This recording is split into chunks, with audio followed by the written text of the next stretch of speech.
Oke, baik. Mari kita melihat tentang nilai-nilai dalam kerajaan Allah, ya, beberapa hal.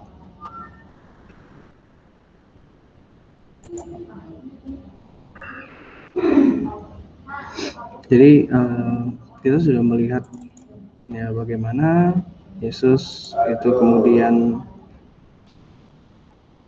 mewartakan kerajaan Allah lewat perumpamaan, ya, kemudian lewat mukjizat, lalu lewat beberapa tindakan nyata.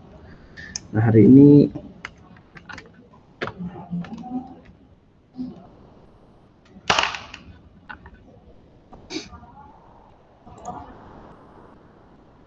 kita akan melihat bagaimana Yesus, ya, itu mengajarkan nilai-nilai kerajaan Allah di dalam setiap perumpamaan maupun dalam setiap ajarannya.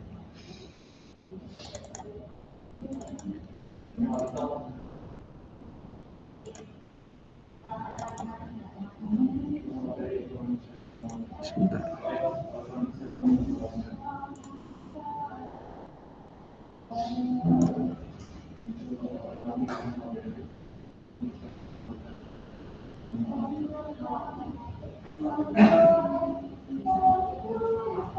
Oke. Baik, yang pertama kita melihat soal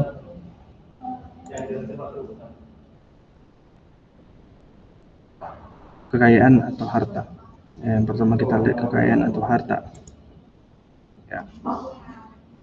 Yang pertama-tama kita mungkin yang bisa kita perjelas atau tanyakan adalah siapa yang di dunia ini tidak butuh uang?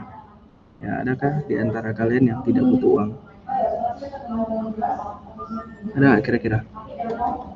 Dari antaramu yang nggak butuh uang itu siapa? Mungkin boleh berkomentar. Atau gini, Bapak coba balik pertanyaannya. Apakah kalian butuh uang atau tidak? Nah, itu dia. Ya.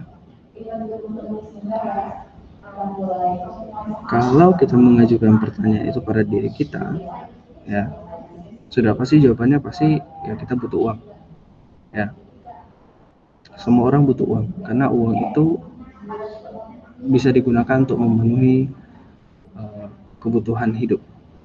Ya, maka siapapun itu butuh uang.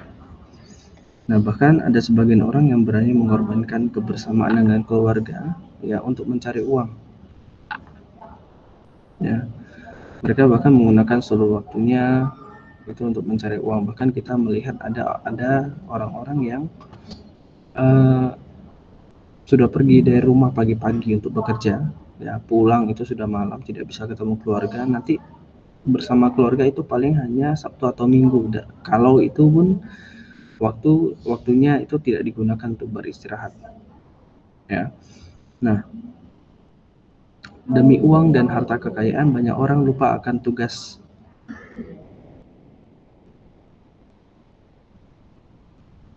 mengembangkan imannya.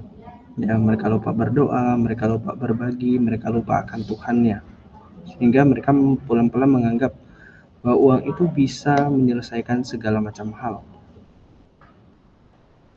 Nah, dalam Injil Markus, ya, Yesus mengingatkan orang yang hidupnya dikuasai nafsu akan uang dan harta kekayaan. Yesus mengatakan, alangkah sukarnya orang yang beruang masuk ke dalam kerajaan Allah. Ya. Kemudian Yesus mengulangi dan menegaskan sekali lagi, Yesus mengatakan, anak-anakku, alangkah sukarnya masuk ke dalam kerajaan Allah. Lebih mudah seekor unta melewati lubang jarum daripada seorang kaya masuk dalam kerajaan Allah. Ya. Maka kita bisa melihat di sini ya, uang dan harta kekayaan itu tentu saja sangat diperlukan untuk hidup. Tetapi dia bukan segala-galanya. Ya. Jangan demi uang lalu kita melakukan segala-galanya, nanti yang akan kita sesali.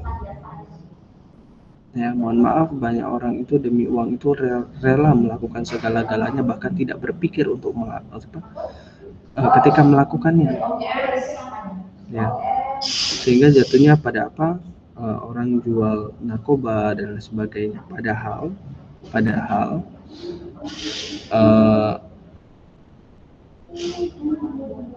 Padahal uang itu bukan segala-galanya. Dia memang bisa membantu kita memenuhi kebutuhan hidup, tapi dia tidak bisa membantu kita menyelesaikan segala macam persoalan. Nah, itu pertama soal uang. Yang kedua, kekuasaan dan jabatan. Ya, ini hampir sama. Ya, siapa yang tidak ingin jabatan yang tinggi? Hampir semua orang mau. Ya, tidak ada orang yang tidak mau soal kekuasaan dan jabatan. Ya. Bahkan banyak orang untuk memperolehnya itu berani bayar mahal. Kita lihat mereka yang menjadi legislatif, ya DPR, MPR, ketika dipilih itu, ketika kampanye mereka berani keluar duit, ya bikinkan kaos, bikinkan kalender, lalu itu dibagi-bagi. Ya padahal peluang menang itu sangat kecil. Bahkan dikatakan orang-orang demikian itu kadang-kadang mendatangi paranormal, mendatangi dukun supaya apa? Didoakan, dijampi-jampi supaya menang.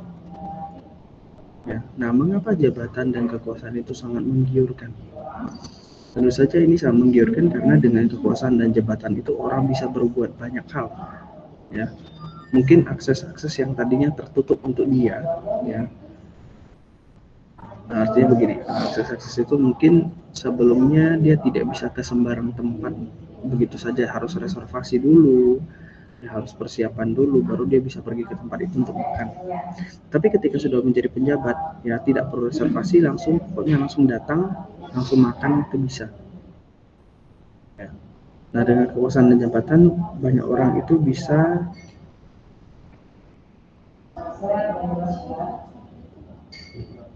mendapatkan segala hal yang diinginkan. Ya, dengan kekuasaan dan jabatan itu orang kemudian bisa merasa senang karena ditakuti, dihormati, atau disanjung oleh orang lain. Ya, nah itu dengan kekuasaan dan jabatan. Ya, kalau kita punya punya kekuasaan, kita punya jabatan, tentu saja kita akan disanjung. Ya, kita akan dipuji-puji orang, yang dihormati orang, dan memang seringkali itu yang kita inginkan. Nah, dengan kekuasaan dan jabatan juga banyak orang merasa bisa memperlakukan orang lain sesuai dengan keinginan. Ya, mau itu kekuasaan yang besar, itu kekuasaan yang kecil, itu terlihat. Ya, ketika kita masih menjadi orang yang dipimpin, itu kita bisa akan menuruti apa yang dikatakan oleh pimpinan kita tanpa tanpa protes lah, gitu ya. Maksudnya protes langsung. Kita mungkin akan protes kita akan protes di belakang. Ya, kita akan marah-marah di belakang. Ini kenapa sih ini dan sebagainya. Tapi mungkin kita tidak akan protes di depan. Nah, ini berbeda dengan ketika kita menjadi pimpinan. Ketika kita menjadi pimpinan, mungkin kita merasa dulu saya diperlakukan demikian, saya tidak terima, saya balas dendam. Nah, karena itu kita suruh orang, kamu kesana ya, kamu kesana ya. Padahal belum tentu apa yang kita minta itu cocok dilakukan oleh orang tersebut. Tetapi karena kita ingin motifnya balas dendam, maka kita merasa kita bisa memperlakukan orang lain sesuai dengan keinginan saya, karena saya sudah punya kekuasaan.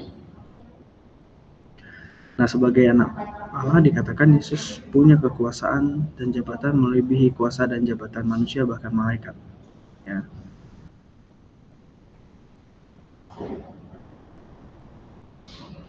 Tetapi semuanya tidak Yesus gunakan, melainkan Yesus itu melayani, ya, bahkan dikatakan melayani sebagai seorang hamba.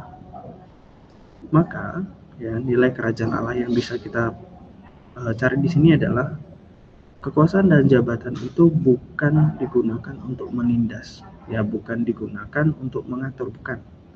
Tetapi kekuasaan dan jabatan yang ada itu digunakan untuk apa? Melayani, digunakan demi pelayanan. Ya. Karena kita punya kekuasaan, kita punya jabatan, tentu saja kita bisa mengatur banyak hal. Dan soal mengatur banyak hal itu kita kembalikan pada orang-orang yang kita layani. Siapa itu? Yang mereka yang bekerja di bawah kita atau orang-orang yang menikmati jasanya kita. Ya, nah itu yang disebut dengan pelayanan. Kemudian tidak seenak hati kita, lalu pokoknya kamu nurut, ya sudah, begitu saja, gitu kan.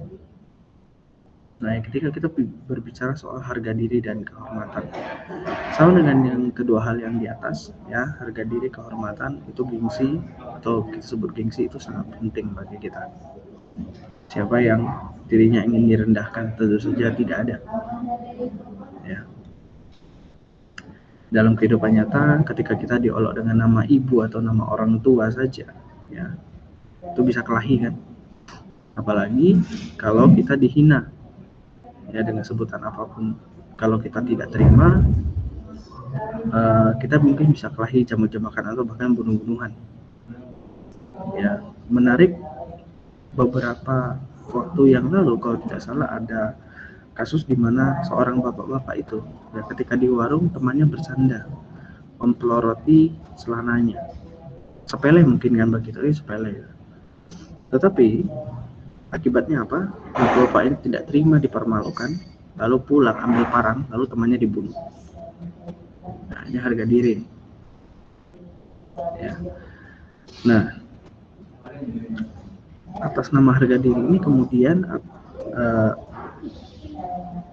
harga diri seseorang itu tidak boleh dilecehkan.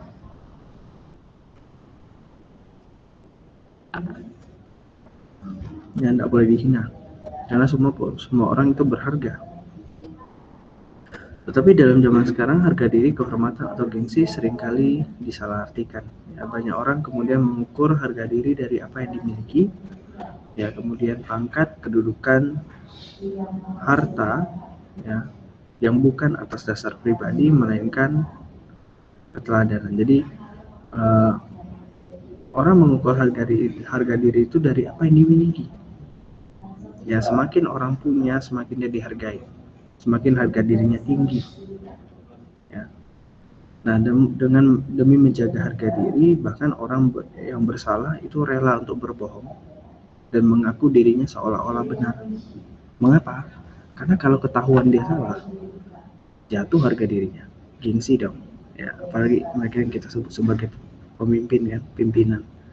Pimpinan itu biasa role-nya adalah, aturan pertama, pimpinan itu tidak pernah salah. Yang kedua, kalau salah, ya peraturan nomor 1, gitu kan.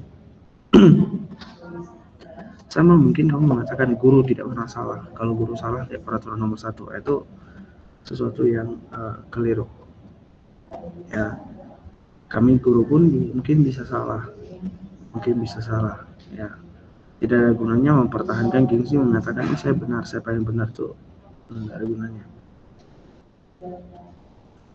Ya, yang kedua, kita melihat demi menjaga harga diri, seorang pimpinan menimpakan kesalahan pada bawahannya. Ya, pokoknya pimpinan tidak pernah salah. Yang salah selalu anak buah. Kenapa? Kalau pimpinan salah, bikin malu. Kemudian demi menjaga harga diri, orang bahkan berani menjelekkan atau merendahkan orang lain sehingga seolah dirinya lah yang paling benar, paling hebat. Ya.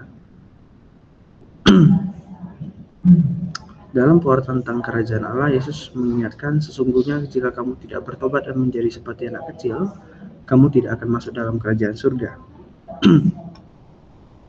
Nah, harga diri seseorang itu justru terletak pada kerendahan hati, yang mau bersikap seperti anak kecil, polos, jujur, bersahaja, ya, tidak menutupi kekurangan, dan tidak membohongi diri sendiri dan orang lain.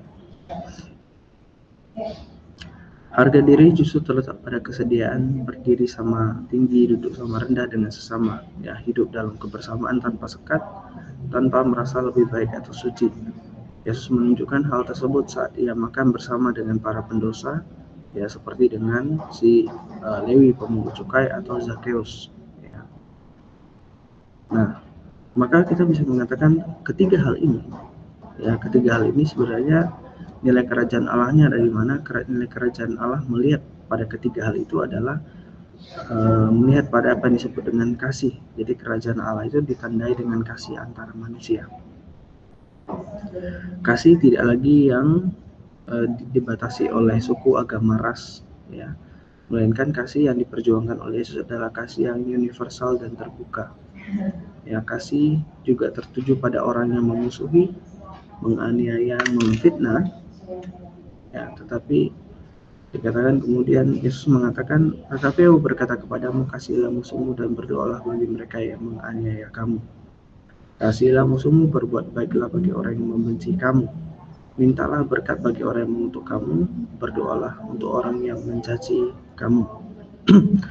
Nah, inilah kemudian model yang diperjuangkan oleh Yesus, ya, yang membuat komunitas kita menjadi berbeda. Komunitas Katolik Kristen itu menjadi berbeda. Kasih demikianlah yang diminta untuk dilakukan, ya, dalam hidup. Apakah mudah? Oh, tidak mudah ini. Ya, ini sulitnya minta ampun. Melakukan kasih yang demikian itu sulit. Ya, mengapa sulit? Karena kebanyakan dari kita itu merasa soal pantas dan tidak pantas. Ya, kita merasa orang yang menyakiti kita itu tidak pantas kita kasihani. Ya, orang yang berbuat baik dengan kita, berbuat buruk dengan kita tidak pantas kita baikin. Itu problemnya. Ya, nah, Yesus mengajarkan apa? Yesus mengajarkan berbuat baik untuk siapapun, bahkan kalau orang itu berbuat jahat pada kita. Nah, kata Yesus apa? Kasihlah orang yang membenci kamu. Ya. Atau di tempat lain Yesus mengatakan, kalau kamu ditampar pipi kirimu, kasih pipi kanan. Ya, itu sulit minta ampun. Ya, ada kenapa dalam kehidupan nyata jangankan ngasih, kita ditampar pipi kiri kita aja kita balas, ya kan? Tapi ini kemudian diajar oleh Yesus. Maka Yesus mengatakan, kalau kamu berbuat baik pada orang yang berbuat baik padamu, apa bedanya dengan orang jahat? Orang jahat pun buat hal yang sama. Kalau kamu berbuat baik hanya pada orang yang tidak pernah menyakiti hatimu, apa bedanya dengan orang yang tidak baik? Ya, orang berdosa pun buat hal yang sama. Maka Yesus mengajak kita untuk apa? Untuk berbuat baik bagi semua orang. Ya, sulit tidak? Sulit. Yesus sadar itu sulit. Tetapi kita diminta untuk berlatih, mau belajar, ya, untuk mengenal Yesus, untuk kemudian juga berbuat kasih. Ya, kayak demikianlah yang bisa Bapak sampaikan soal nilai-nilai kerajaan Allah dalam hidup kita. Berikutnya Bapak putarkan beberapa hal, ya, mengenai apa yang disebut tentang tersebut tokoh.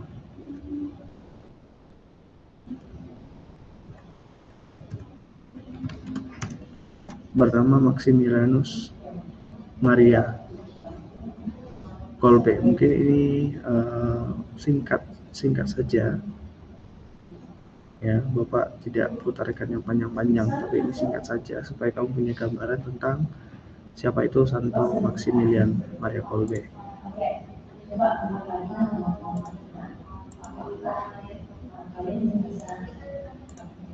Bentar ya.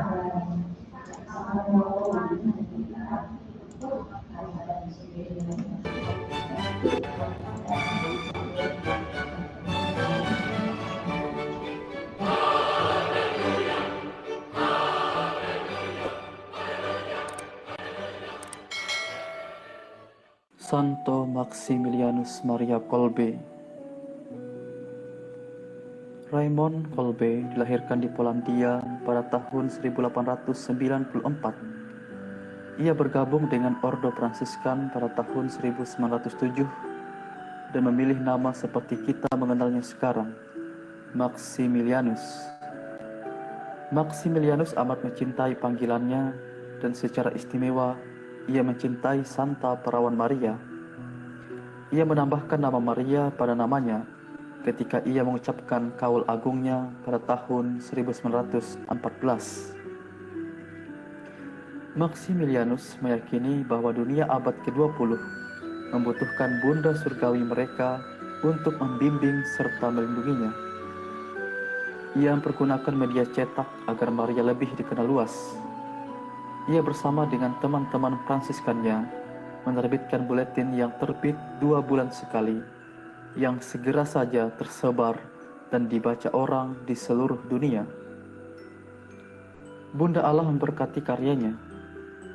Maximilianus kemudian membangun sebuah biara besar di Polandia.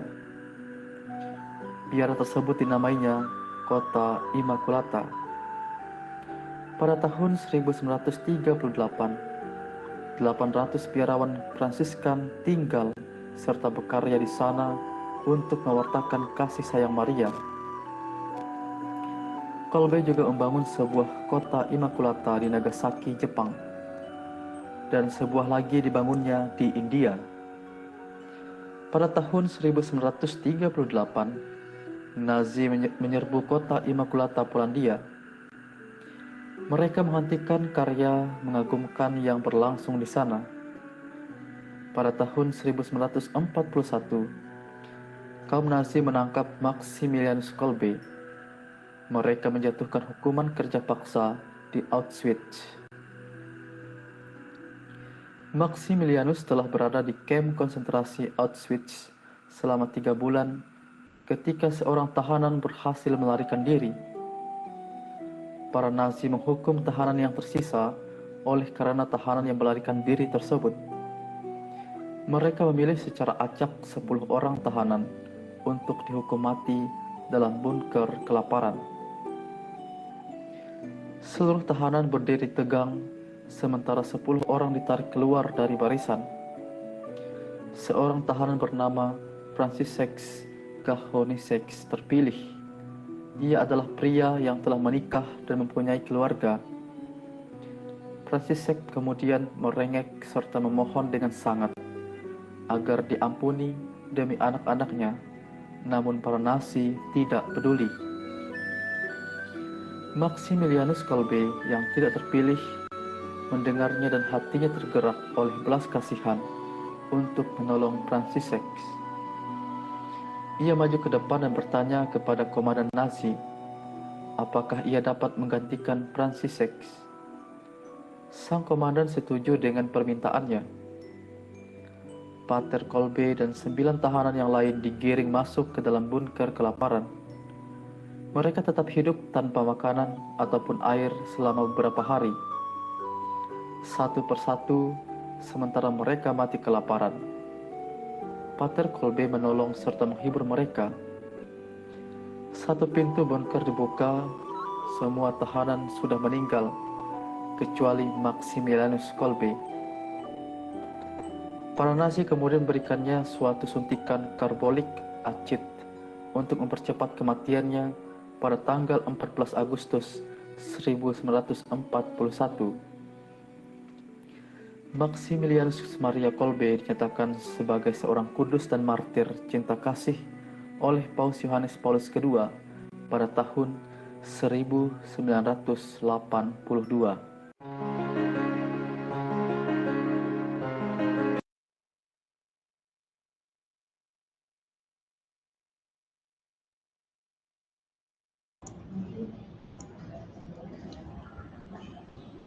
Baik, ya. Tadi kita sudah melihat tentang Maximilianus Maria Kolbe. Ya. Baik, kalau kita berbicara tentang Maria Kolbe, apa sih yang dilakukan, apa yang membuat dia lalu menjadi istimewa? Yang membuat Kolbe menjadi istimewa adalah bahwa Maximilianus Maria Kolbe ini, atau kita sebut sebagai Santo Kolbe, ini dia rela mengorbankan nyawanya untuk menyelamatkan orang lain, dan ini apa yang persis dilakukan sama seperti Yesus, ya, mengorbankan nyawa untuk orang lain. Nah, mungkin beberapa hal yang perlu kita sadari adalah zaman sekarang ini mengorbankan nyawa itu tidak mudah, ya. Siapa sih yang di dunia ini yang mau mengorbankan nyawa untuk orang lain? Hampir nggak ada, ya.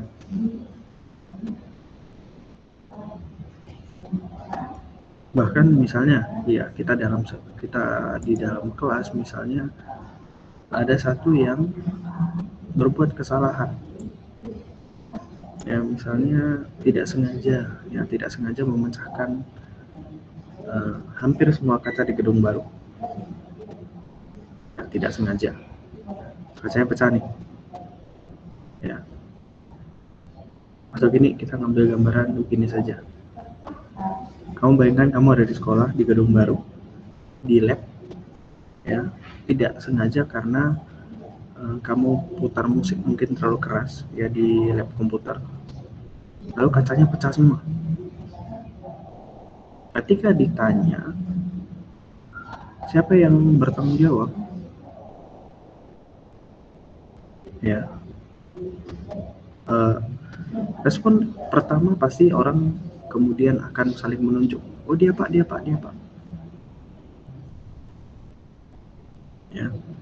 Tidak akan ada orang yang tiba-tiba mengatakan, pak saya yang lakukan, padahal bukan dia. Tidak akan ada orang yang, pak saya yang lakukan, saya bertanggung jawab, padahal bukan orang itu, mungkin teman dia yang lain. Ya, nah pengorbanan seperti ini itu tidak lazim sekarang. Ya, istilahnya kalau bisa orang lain kenapa saya, gitu kan, selalu gitu kan. Kalau orang lain bisa, kenapa harus saya? Ya, kalau saya bisa selamat, ngapain saya bodoh-bodoh memberikan nyawa saya untuk orang lain? Itu kan bodoh, gitu kan. Nah, kecenderungan manusia zaman sekarang adalah berupaya untuk menyelamatkan dan membahagiakan diri sendiri, yang daripada berkorban untuk orang lain. Ya, bahkan ada orang yang tertentu demi menjaga keselamatan, kebahagiaan diri dan keluarganya, mereka membangun dinasti kekuasaan yang meliputi seluruh bidang kehidupan. Ya, maka orang-orang seperti Maximilian Kolbe bagi sebagian orang zaman sekarang itu konyol, aneh. Ya. Kenapa ada orang yang mau mengorbankan nyawa bagi orang lain? Apa untungnya? Tidak juga dibayar. Ya, bagaimana mungkin kita bisa menyelamatkan orang lain padahal kita kehilangan nyawa? Ya, sebuah konsep yang sangat tidak masuk akal. Ya, yang namanya menyelamatkan orang kan ya tentu saja yang menyelamatkan harus selamat terlebih dahulu kan. Tidak mungkin yang mau menyelamatkan tidak selamat. Maka konsep untuk menyelamatkan orang tapi kehilangan nyawa itu konsep yang sangat-sangat konyol. Ya, yang namanya berkorban itu konyol sekali. Tetapi ya kita bisa mengatakan bahwa dalam kadar yang berbeda, pengorbanan seseorang demi orang lain yang dikasihi itu sebenarnya sampai sekarang itu masih dilakukan. Ya. Nah, contoh konkret itu kita alami sendiri dalam keluarga, di mana ya, kita katakan hampir semua orang tua seringkali mengutamakan kebahagiaan dan kesejahteraan anak-anak daripada memikirkan kesenangan sendiri. Dan mungkin kita pernah mengalami yang kecil-kecil meskipun tidak kita sadari ya. Contohnya adalah ketika orang tua itu makan sesuatu, ya Bapak yakin tidak pernah orang tua lalu makan sendiri, tidak mikirin kamu. Ya, pasti orang tua akan belikan juga. Atau kalau orang tua sedang makan sesuatu yang dia inginkan di rumah ya, lalu kamu pulang atau kamu lihat orang tuamu makan, kamu pasti bertanya kan, itu apa mah? Mama pasti akan tanya, kamu mau kah? Mau, inilah kasih kamu. Padahal orang tua mungkin baru makan satu suap. Ya, tapi karena kamu mau, itu diberikan padamu. Ya, atau kadang-kadang mungkin kita bisa melihat di banyak cerita juga ya, di banyak pengalaman di orang juga. Kamu pengen es krim, orang tua mau duitnya itu nggak cukup. Ya, maksudnya nggak cukup untuk beli 2 atau beli 3, hanya cukup untuk beli 1. Maka orang tua mengatakan kepada kamu mau kah? Mau. Orang tua belikan untuk kamu, kasih ke kamu, lalu kamu tanya kan, loh mama nggak ada? Oh enggak, mama nggak suka. Padahal bukan tidak suka, tapi tidak mampu beli untuk yang kedua. Ya, juga tidak mau bahwa es krim itu harus kongsi dengan mau supaya apa? Supaya kamu bisa menikmati barang itu dengan utuh, dengan full. Ya. Bahkan dikatakan orang tua itu rela melupakan impian, harapan-harapannya, bahkan nyawanya semata-mata demi kebahagiaan anak-anak yang dikasihi. Maka kita mengalami banyak orang tua dalam hidup kita itu yang bekerja dari pagi sampai malam untuk siapa? Ya untuk kamu. Ya, seandainya tidak bekerja untuk kamu, dia akan santai. Ngapain bekerja capek-capek hanya untuk kamu kan? Kalau tidak cinta, tapi karena cintanya kepadamu, maka orang tua rela mengorbankan diri. Ya, ini suatu tindakan yang kadang-kadang kalau kita pikirin tidak ada faedahnya apa ya? Orang tua tidak mendapatkan keuntungan dari itu. Ya, pikirin orang tua itu rela mengorbankan segala hal untuk kamu, dia rela bekerja keras untuk kamu. Apakah orang tua lalu mendapat balasan? Lebih sering tidak. Ya, lebih sering tidak. Jadi jangan berpikir bahwa orang tua saya, bahasanya ini ya, orang tua saya pelihara saya, ya didik saya dari kecil sampai besar supaya nanti tuanya dia enak. Belum tentu. Bagi orang tua, ya ketika kamu sudah tumbuh besar, tumbuh dewasa, kamu bisa menjadi orang yang sukses saja, mereka sudah senangnya minta ampun. Kamu tidak perlu berikan mereka apa-apa, ya kamu tidak perlu tidak perlu, ini mah saya kasih mobil, saya kasih apa, tidak perlu. Melihat kamu sudah sukses, kamu sudah bahagia, itu sudah merupakan satu kebahagiaan bagi orang tua yang tidak bisa dilukiskan dengan apa-apa. Ya, maka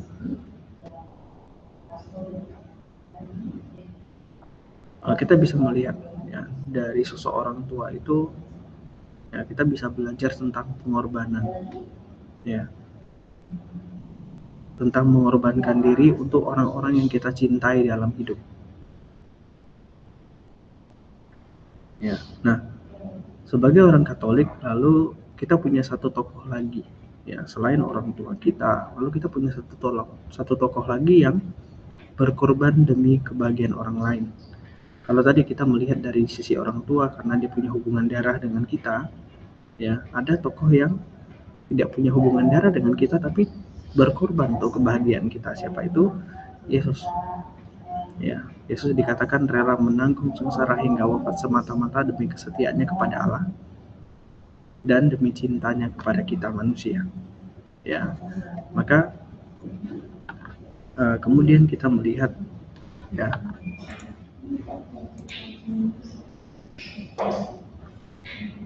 sebentar, karena Bapak tidak membuat slide khusus. Ya, maka kita melihat beberapa hal. Ya, kita melihat beberapa hal dari kita. Jadi ada beberapa hal yang mungkin kita melihat konteksnya, ya. Jadi konteks sosial menjelang penangkapan, pengadilan, dan penyaliban Yesus. Yang pertama-tama kita berbicara soal konteks perayaan Paskah, kita akan masuk. Kita akan berbicara tentang sengsara Yesus, ya. Tapi kita perlu lihat dulu konteksnya apa, ya. Kita perlu lihat latar belakangnya, apa yang melatar belakangnya terjadinya peristiwa itu. Pertama adalah konteks perayaan Paskah, bahwa hari-hari menjelang penangkapan Yesus, menjelang penyaliban Yesus adalah berdekatan dengan perayaan Paskah. Nah, perayaan Paskah ini adalah pesta bangsa Israel untuk memperingati peristiwanya terbebasnya bangsa Israel dari Mesir. Nah, perayaan ini berlangsung selama 7 hari yang kemudian diperingati menjadi pekan roti tak beragi, karena pada hari itu mereka tidak memakan roti yang diberi ragi, ya, untuk mengingatkan keluarnya mereka dari tanah Mesir. Nah, bangsa Israel kemudian menghayati peristiwa pembebasan itu dari Mesir sebagai keterlibatan Allah dalam hidup mereka. Jadi kalau kita mau melihat Pesah atau kita sebutnya sebagai Passover, ya, lewat artinya Paskah itu artinya Allah lewat. Apa yang dirayakan sebenarnya? Mereka merayakan adalah bahwa malaikat maut yang diutus oleh Allah itu melewati mereka di tanah Mesir. Bahwa malaikat maut itu hanya datang kepada rumah-rumah yang tidak diberi tanda dengan darah anak domba ini. Ya. Nah, kemudian ini dirayakan dalam perayaan tahunan yang disebut dengan perayaan Paskah itu. Ya. Nah, pada perayaan Paskah itu semua rakyat itu terlibat dengan cara apa? Mereka berziarah ke Yerusalem. Maka pada hari-hari ini, ya, Yerusalem itu akan sangat-sangat padat. Ya, karena semua orang berziarah ke Yerusalem. Nah, dalam rangka perayaan Paskah itu, kemudian Yesus dan bersama para murid itu pergi ke Yerusalem juga untuk merayakan Paskah. Nah, dalam situasi Paskah itulah kemudian Yesus nanti akan ditangkap, diadili, dan disalibkan. Ini soal yang pertama, konteks perayaan Paskah. Jadi, jangan sampai nanti kita mungkin bertanya, loh, kenapa Yesus ke Yerusalem? Kan Yesus kan tahu dia mau ditangkap, ngapain dia ke Yerusalem? Konteksnya adalah itu, ya, perayaan Paskah. Yang kedua adalah pemberontakan terhadap pemerintah Roma. Jadi biasanya dalam setiap perayaan Paskah, ya, karena ini adalah sebuah perayaan besar, maka orang-orang Roma, tentara-tentara Roma itu siap siaga. Ya, bahkan dikatakan pada saat perayaan Paskah itu tentara Roma akan berjaga. Ya, mereka akan menurunkan beberapa kompi pasukan untuk menjaga Yerusalem. Kenapa? Karena untuk menghadapi kemungkinan yang tidak diinginkan, misalnya kekacauan massa. Ya, pada masa Yesus situasi Palestina itu tidak tentram. Selalu ada usaha-usaha untuk melawan pemerintah Romawi. Nah, pewartaan Yesus tentang kerajaan Allah dan pernyataan dirinya sebagai Mesias dapat menumbuhkan harapan bangsa Yahudi akan datangnya Mesias. Nah, harapan ini akan mendorong mereka untuk memberontak. Dengan demikian, tindakan Yesus dapat menumbuhkan pemberontakan politis seperti yang telah dilakukan oleh orang-orang Zelot. Ya. Nah, hal itu yang kemudian dijadikan alasan oleh para pemuka agama Yahudi untuk menuduh Yesus, ya, dan menghadapkannya pada Pontius Pilatus. Dalam peristiwa penangkapan dan pengadilan terhadap Yesus, pasukan Romawi diperalat oleh para pemuka agama yang mengisyaratkan bahwa Yesus dan para pengikutnya termasuk dalam kelompok orang yang mau memberontak. Ya. Kemudian konteks yang berikutnya adalah konteks berikutnya adalah munculnya Mesias palsu. Jadi pada masa Yesus itu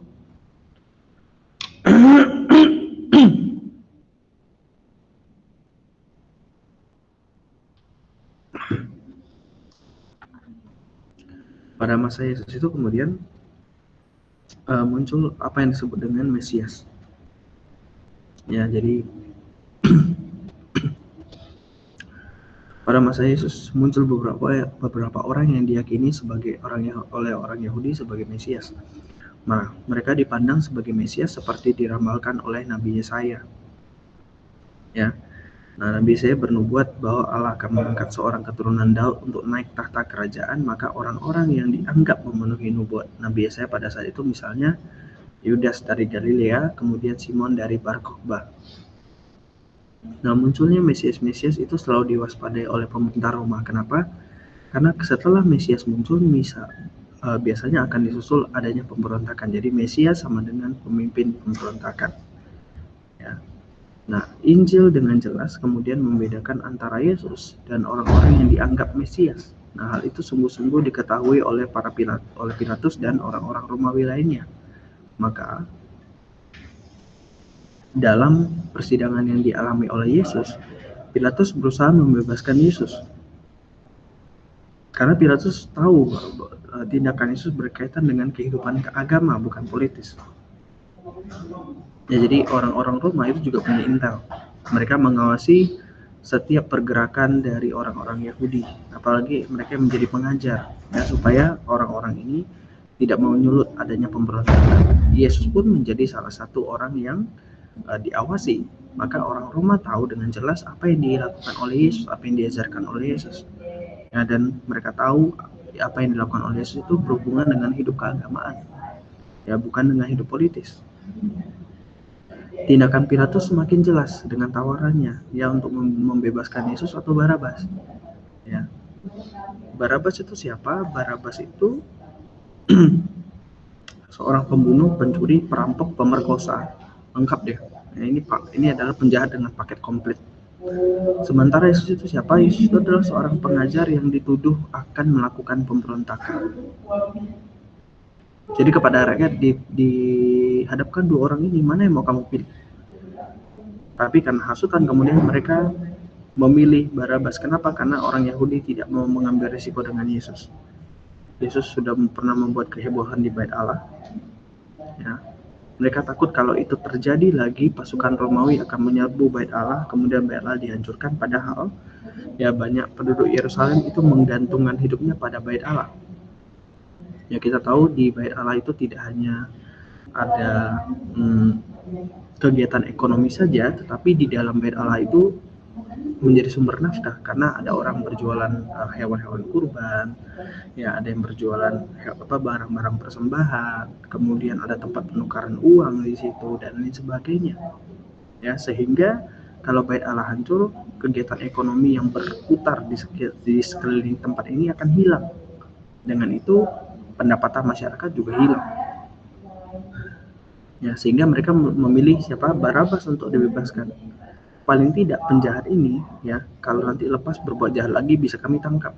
Sementara apa yang Yesus lakukan bisa membuat mata pencarian kami, bahkan Yerusalem itu kemudian bisa diratakan dengan tanah. Karena itu Yesus ini orang yang sangat berbahaya. Ya. Nah, kemudian mari kita lihat mereka yang berperan dalam peristiwa pengadilan dan penyaliban Yesus. Ya, hari ini kita tidak berbicara soal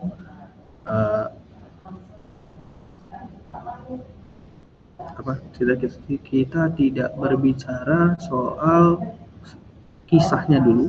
Kita bicara soal latar belakang dulu, ya. Yang pertama adalah yang berperan siapa? Para petinggi agama. Ya. Nah, apa yang disampaikan oleh Yesus memang kita katakan bisa merombak agama Yahudi. Nah, hal ini tidak disukai oleh para pemuka agama. Kenapa? Karena mereka beranggapan bahwa hanya agama yang dapat menjamin kelangsungan bangsa Yahudi. Ya. Barang siapa merongrong agama dianggap membahayakan bangsa. Nah, perubahan agama dianggap dapat menimbulkan murka Allah. Jadi Allah bisa marah. Ya, kalau Allah marah, habis orang Yahudi. Mereka bisa masuk lagi kan dalam pembuangan. Nah, kemudian Yesus dikatakan berasal dari Udik, kampung, dari suku yang agamanya tidak kokoh. Ya, tidak ada nabi yang berasal dari Galilea. Jadi, apalagi tempat Yesus itu tidak pernah masuk dalam dalam tradisi bahwa seorang nabi itu berasal dari sana. Ya, Yesus apalagi tidak berpendidikan, tidak pernah belajar dengan guru-guru agama Yahudi. Ya. Nah, karena itu kemudian dipertanyakan, nah hak Yesus kemudian mengutik-ngutik, ya, mengganggu-ganggu kitab suci itu apa? Nah, Yesus tidak punya backing. Kenapa? Yesus keluarganya sederhana. Ya, Maria itu hanya seorang ibu rumah tangga, ya, di sebuah kampung kecil di Nazaret. Yusuf ini seorang tukang kayu. Ya, Nazaret itu jangan dikira besar, tidak. Nazaret itu kampung kecil. Ya, di dalam peta itu hanya setitik. Kenapa ada di dalam peta itu muncul? Ya karena Yesus lahir di situ. Itu kemudian menjadi terkenal. Kalau Yesus tidak lahir di situ, apa itu Nazaret? Ya, Nazaret itu kayak apa ya kalau di tempat kita, ya?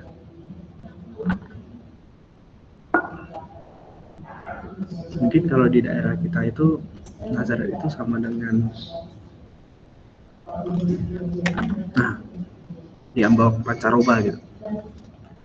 Mungkin tidak banyak yang tahu, ya. Pancaroba itu sebuah daerah dekat di Ambawang, ya, setelah daerah Lingga ke atas lagi. Nah itu seperti itu, tidak banyak yang tahu, tidak terkenal, kota yang cenderung kecil, ya, tetapi disitulah Yesus tinggal dan dipandang kemudian seorang kampung karena itu. Ya, teman-teman Yesus juga rakyat jelata, sekelompok orang yang tidak punya wewenang agama sedikit pun. Nah, apa yang dibuat oleh Yesus sehingga bermacam-macam tuduhan dilemparkan kepadanya oleh para ahli Taurat dan kaum Farisi? Yang pertama adalah Yesus bergaul dengan sampah masyarakat. Yesus bergaul dengan pemungut bea cukai dan orang berdosa. Nah, kita sudah lihat sebelumnya bahwa dosa itu dianggap menular. Maka Yesus itu bahkan dalam satu kisah dikatakan orang Yahudi itu berkata dalam hati, kalau dia seorang rabi, dia seorang guru, pasti dia tahu siapa orangnya. Nah, Yesus kemudian menjawab pertanyaan dalam hati itu dengan perumpamaan. Ya. Nah, kemudian Yesus dianggap melanggar hukum Taurat. Kenapa? Karena satu, Yesus menyatakan semua makanan halal, semua makanan itu kosher. Ya. Bahkan ini menyiratkan atau ini ini mengatakan apa yang dilakukan Yesus ini bahwa daging babi pun halal. Ya, bagi orang Yahudi daging babi itu haram. Apa yang dilakukan oleh Yesus itu kemudian berpotensi merusak hukum. Kemudian Yesus menyentuh orang kusta padahal tidak boleh. Ya, kemudian Yesus dikatakan tidak berpuasa. Nah, kemudian Yesus dianggap melanggar adat saleh. Ya, ada kesalehan di mana Yesus berbicara dengan perempuan kafir. Ya, dia membela wanita pezina, makan dengan tangan najis. Bahkan Yesus dekat dengan perempuan yang bukan muhrib, yang bukan saudaranya, ya, bukan istrinya, itu Yesus dekat dengan mereka. Apalagi dalam kitab suci dikatakan Yesus punya rombongan wanita yang melayani dia. Melayani dalam arti menyediakan makan dan sebagainya, ikut dengan Yesus kemanapun Yesus pergi. Ya, dan orang-orang ini atau istri-istri ini adalah istri-istri pejabat. Ya. Nah, kemudian Yesus dianggap melanggar hari Sabat, sehingga Yesus berkata hari Sabat itu diadakan untuk manusia dan bukan manusia untuk hari Sabat. Kemudian Yesus dianggap mencampuri urusan para pemuka agama, di mana Imam Agung itu bertanggung jawab atas bait Allah. Ya. Tetapi Yesus mengusir para pedagang di bait Allah, padahal Yesus tidak punya urusan apa-apa, tidak punya wewenang apa-apa terhadap bait Allah. Ya. Yesus dianggap berani mengatakan bahwa dia mengerti apa yang diinginkan oleh Allah, bahwa ia mengenal Allah lebih daripada nabi terdahulu dan lebih daripada Musa. Sehingga di mata para petinggi agama Yesus dianggap provokator. Ini dosa Yesus itu bukan hanya soal mencemari bait Allah saja. Dosa Yesus adalah kemudian menghina Allah dengan mengatakan saya sudah ada, ya, sebelum Musa ada, sebelum nabi-nabi yang dahulu ada.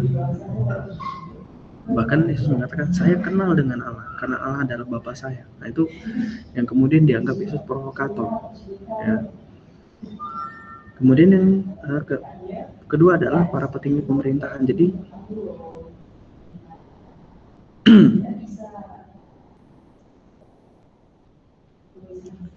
pada masa Yesus situasi Palestina tidak aman, ya, karena selalu ada usaha untuk melawan pemerintah Roma. Nah, pewartaan kita dari sudah lihat pewartaan Yesus dan kerajaan Allah menumbuhkan harapan bahwa Mesias akan datang untuk membebaskan mereka. Ya, nah, tindakan Yesus dapat menumbuhkan pemberontakan politis seperti yang dilakukan oleh orang-orang Zelot.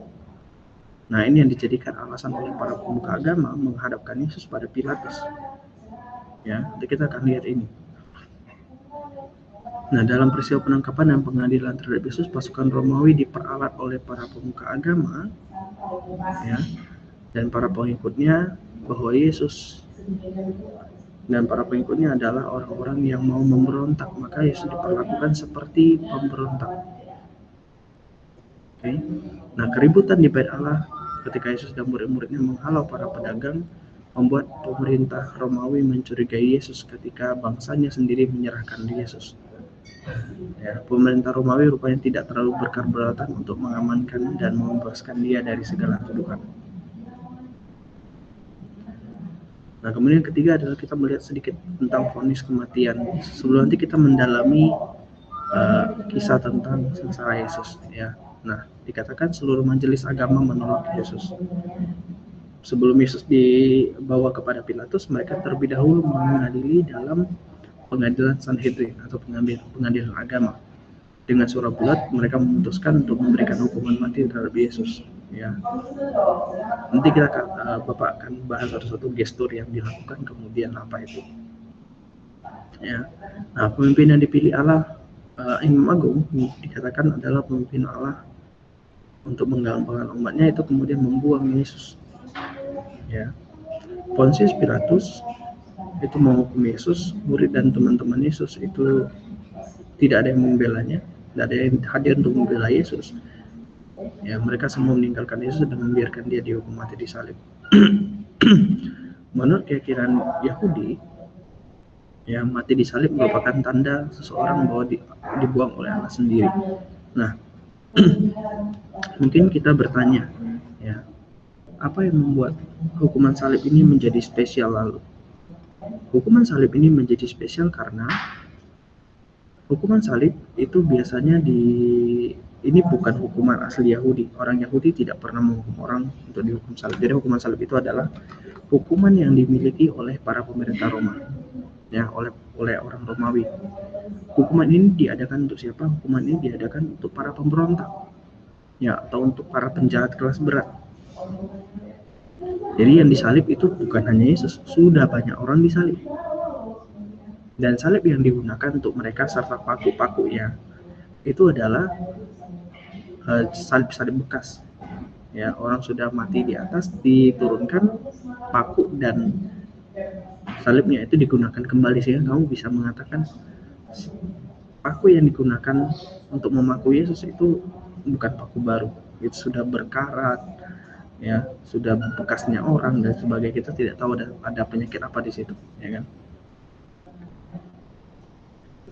Nah, biasanya dalam hukuman salib itu kemudian orang digantung, ya, dengan telanjang selama berhari-hari. Jadi kalau kamu punya salib di rumah dan salib itu ada baju, ada pakaian Yesus seperti kayak pakai celana, itu mohon maaf, itu ada di situ karena untuk kesopanan, ya. Dalam kenyataannya Yesus tidak memakai apa-apa, telanjang bulat, ya, dan itu bisa digantung selama berhari-hari. Supaya apa? Supaya menjadi tanda bagi orang yang lewat, ya. Maka dekat Yerusalem itu ada yang dikenal sebagai Bukit Golgota atau dikenal sebagai hutan salib, karena banyak orang itu disalibkan di atas sana. Mengapa disalibkan di atas sana? Supaya ketika ada orang mau ke Yerusalem, orang melihat, ya, melihat orang-orang yang dihukum itu kemudian mendatangkan kengerian, mendatangkan perasaan takut. Jangan sampai saya memberontak. Kalau saya memberontak nanti nasib saya sama seperti orang yang disalib itu, ya. Nah, hukuman salib itu lebih daripada mencabut nyawa. Mati di kayu salib itu berarti dibuang oleh bangsa, dikutuk oleh Allah, sehingga mendapatkan penghinaan seperti itu bahkan setelah mati penghinaannya. Mayat seorang yang terhukum harus lekas dikuburkan karena dianggap mengotori dan menajiskan tanah yang diberikan oleh Allah. Maka biasanya untuk mereka yang dihukum di salib itu tidak dikuburkan biasanya, ya. Oke, demikian kira-kira yang bisa Bapak sampaikan mengenai nilai kerajaan Allah dan beberapa latar belakang menyangkut soal sengsara Yesus.